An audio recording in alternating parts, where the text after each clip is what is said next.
Assalamualaikum warahmatullahi wabarakatuh. Selamat belajar ya.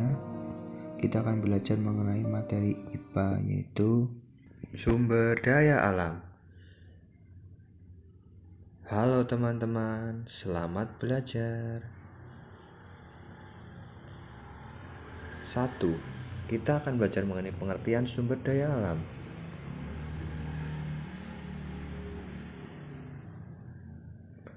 Sumber daya alam adalah semua kekayaan berupa benda mati maupun benda hidup yang berada di bumi dan dapat dimanfaatkan untuk memenuhi kebutuhan manusia.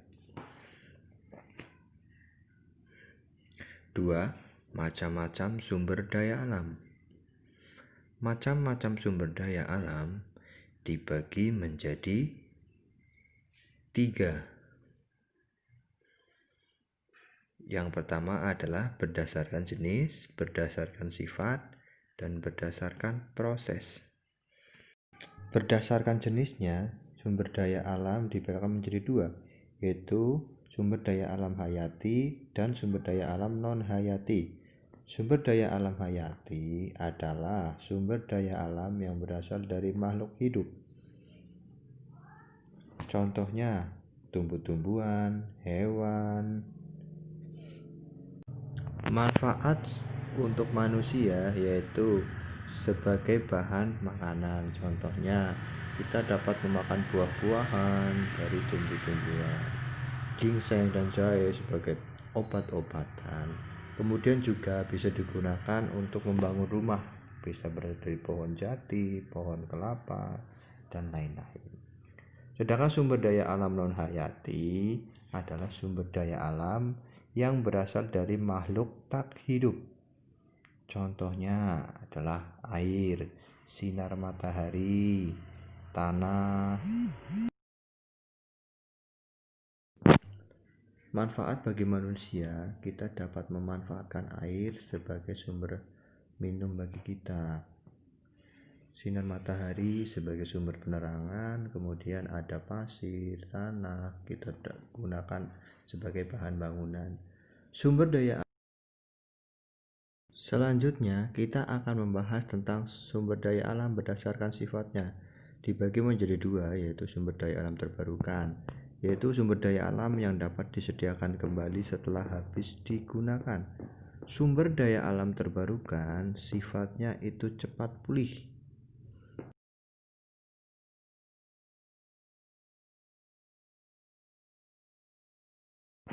Dengan sifat tersebut, sumber daya alam cepat bisa digunakan kembali. Contohnya adalah air, tumbuhan, dan hewan. Air dikatakan sumber daya alam terbarukan karena pemburuan tersebut terjadi karena adanya siklus air, sehingga air tidak akan cepat habis. Tumbuhan dan hewan merupakan sumber daya alam terbarukan karena tumbuhan dan hewan mengalami yang namanya itu adalah perkembangbiakan.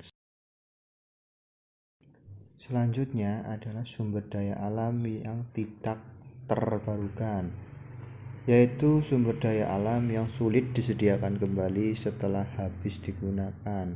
Sumber daya alam ini sifatnya adalah terbatas dan tidak cepat pulih kembali. Pulihnya sangat lama karena penyediaannya perlu proses panjang. Maka dari itu, dalam penggunaannya itu harus bijaksana karena kesediaan di alamnya juga pun terbatas.